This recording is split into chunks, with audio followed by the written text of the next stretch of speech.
Now we will start with extended profile and QIF filling. To start filling your extended profile, you have to click on Manage SSR. Under Manage SSR, you have to select Extended Profile and QIF. Once you click on this Extended Profile and QIF, here you can see the Extended Profile and also the QIF tab. In Extended Profile, the first section is Program. Under this, we have the first question 1.1, which is number of courses offered by the institution across all programs during the last 5 years. Here you can see the 5 assessment years displayed and the values we are going to enter. Initially, these are blank. We are using a test login, so some of the values may be entered. So until submission, you can save and edit any of your data in any of the sections. So here you can see I am changing the value. You can enter the value as per the data of your institution. For this, it means 500 courses under the year 2018-19. Now, before moving ahead, we would like to remind you that the extended profile has to be fully completed first, and only then the institutions can move ahead with filling of QIF. The reason is extended profile questions are denominator questions. That is, these values are used as denominators in more than one metric or one of the metrics in QIF. That is the reason there are some validations defined by the system in place, and hence to save your values and to have a proper metric responses or the final answer of a metric, you should complete the extended profile questions first. That is, all the questions in the extended profile have to be completed first, and then you can move ahead with QIF section. In this question 1.1, you can see there is a star symbol in this upload. This means this is a mandatory upload. Only if the upload is done for this file, then only the section is taken as completed or this question is taken as completed. To download the data template, you can click on this URL or you can download it from Apply Online page of NAAC website. The definition of a data template is given in video tutorial of guidelines. It is nothing but a standard file which defines the data to be collected for a question or a metric, and you are not supposed to change the column names or remove any of the columns from the data template. It is a Excel file. To upload the Excel file, you have to click on upload button and you have to navigate to the folder where you have saved your Excel file. For example, we have saved it in the desktop. Just navigate to the file which you want to upload, select the file and then click on open. The file is attached. In case you want to change the file before submission of your SSR, anytime you can click on this remove button and upload a new file. Going to the specific instructions and more details of this question, you can see you have to refer to the glossary in the manual to understand the terminologies, course or program. The documents required for this question is you have to provide the number of courses in each program year wise along with the details asked in the data template. Moving ahead, we have next question, which is 1.2, number of programs offered year wise for last 5 years. Here you can see the assessment years displayed. So again you have to enter the value for each assessment year. This does not have any uploads. The details may be asked in the related metric where this denominator is used. Going to the specific instruction of this metric, you can see program list approved by the affiliating university or competent authority has to be provided. You can refer the glossary in manual to understand course or program. You have to provide year-wise list of all programs that have been operational during the assessment period. And what should not be included or will not be considered by DVV is the short-term programs which do not lead to a degree should not be included here. Courses under each program should not be included. Diploma that are not awarded by the university should not be included here. Moving ahead, we have section 2, which is students. 2.1, first question under students, which is number of students year wise during last 5 years. Here you can see the symbol of tooltip, where is it tip given to fill the information for this question. Here you can see it as, once you mouse over, you can see students count on rolls year wise. So you have to take the count of students who are on rolls year wise for the each assessment year. You can enter the data under the respective year, and you have a upload of data template, which is a mandatory upload. You can select the file. Moving ahead to the specific instruction of this metric, it says you have to include the total number of students on rolls across all the programs. You have to consider first, second, third year, etc. of each program for all the assessment periods. You have to consider the students on rolls during the odd semesters if the program is of semester scheme. The documents required for this question is, you have to provide appropriate document duly certified by competent authorities, year-wise list of students approved by the affiliating university. What should not be included in this question or will not be considered by DVV is, if a program is of semester scheme, you should not add the students of both odd and even semesters. You have to take students on rolls only in the odd semesters. Moving ahead, we have question 2.2, which is number of seats earmarked for reserved category as per GOI, that is Government of India, or state government rule year wise during the last 5 years. Again, you have to provide the data for each assessment year. You have to provide a data template. As per the template, you have to fill in all the information and upload in the metric. The specific instruction for this question is, you have to consider admissions to only the first year classes of all the programs, and you have to provide document showing the state government or central government reservation policy for admission in higher education, and also you have to provide the number of seats reserved for each of the programs and the program wise total authenticated by the registrar of the affiliating university or admissions authority. Next we have question number 2.3, which is number of outgoing or final year students year wise during last 5 years. Again, you have to enter the data for each assessment year as per the data for your institution, and you have to upload the data template, which is institutional data in prescribed format and is a mandatory upload. Going to the specific instructions and documents required of this question,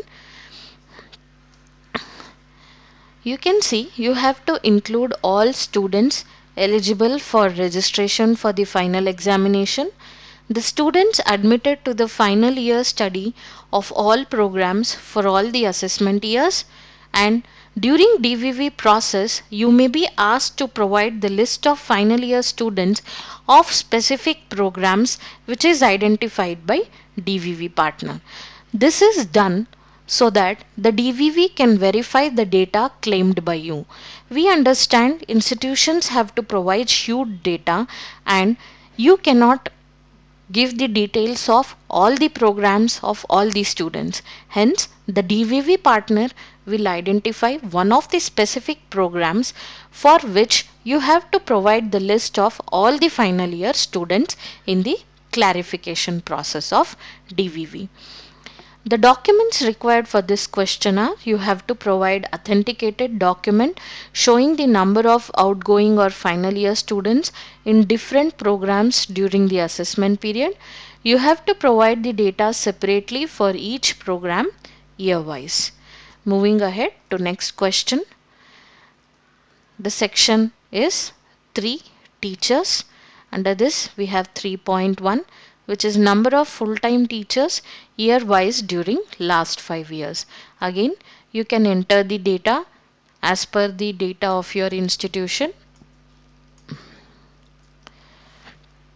You have to mandatorily upload the data template. Select the file by clicking on upload button. Navigate to the folder where you have saved the file.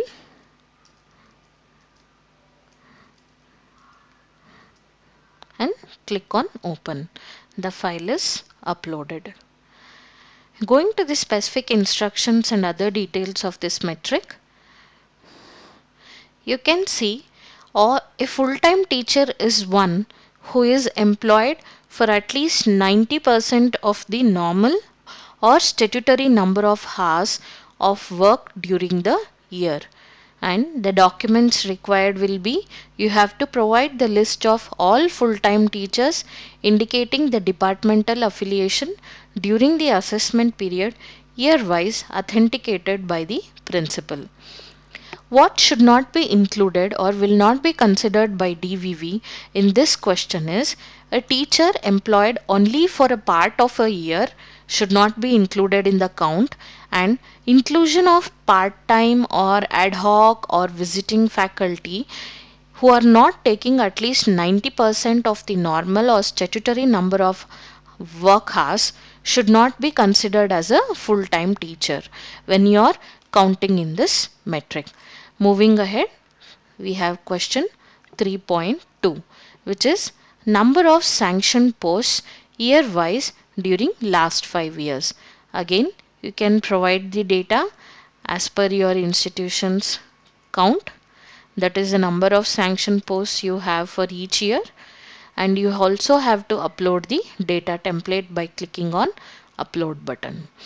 Note, this is again a mandatory upload. Going to the specific instructions and the documents required for this method. Here you can see state or central government or board of management sanctioned posts are to be considered here, and official letter or letters of sanction of posts from the statutory body or government or board of management during the assessment period year wise has to be provided in support of your claim for a respective year. The next section is institution. Under this, the first question is 4.1, total number of classrooms and seminar halls.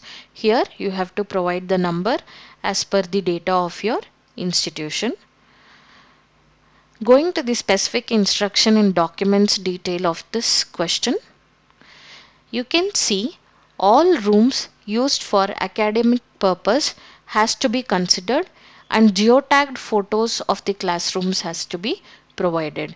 Documents required is the list of number of classrooms and seminar halls, geotagged photos of classrooms and seminar halls. How to take a geotagged photo has been explained in the guidelines tutorial. And your photos, if they are beyond 5 MB, you can host it on your institutional website and provide the URL in the related metric. What should not be included or will not be considered in this metric is the laboratories and workshops should not be considered while counting. Moving ahead, the next question is 4.2, which is total expenditure excluding salary year wise during last 5 years. INR in lakhs. Again, the assessment years are displayed. You have to provide the 5 assessment year data year wise. Here we can see we have mentioned it as INR in lakhs. This means, for example, if your institution has a total expenditure excluding salary of 85 lakhs 50,000, then you have to enter it as 80.5 for that respective assessment year. If it is 40 lakhs and 25,000, you have to enter as 40.25. If it is 35 lakhs, you can enter it as 35. If it is 20 lakhs, you have to enter as 20. If it is 10 lakhs, you have to enter it as 10. This is because we have already defined the value as INR in lakhs. Going for the specific instructions and the documents of this question, you don't have any specific instructions, but the documents required is audited statement of income and expenditure duly certified by the principal and chartered accountant in case of privately funded institutions, highlighting the salary component. That is, in your institution income and expenditure, you have to highlight the salary component so that it becomes easy for the DVV to verify the total expenditure given by your institution. Also, you have to provide a statement showing the total expenditure excluding the salary component for each of the years certified by principal and chartered accountant. That is, you should have a separate statement for each of the assessment years. And what should not be included or will not be considered is claims made without audited income expenditure statements will not be considered by DVV. Moving ahead, the next question is 4.3, number of computers. You can enter the number as per the requirement of your institution. Going for the more details of this question, you have to provide stock register extracts or invoice copy duly certified by your head of the institution, and you have to exclude computers which are used for administrative purpose in this question. After filling all the questions, you can click on Save and Next button. Once you click on this, if there are any pending uploads or pending questions, you can see the section and the question number. Here the upload for question 3.2 is shown as pending. You can just navigate to question 3.2 and here you can see this is a mandatory upload, but we have kept it pending and hence it is shown as pending. Instead, you can just click on upload. You can move ahead to QIF or you can upload the file which is pending here and then move to the next question. So just select on the respective file and attach it. After attaching, click on Save and Next. Now you can see it is saved successfully and there are no pending files or questions. Then you can move ahead with QIF. Here you can see in QIF all the 7 criteria which are to be filled by you are listed.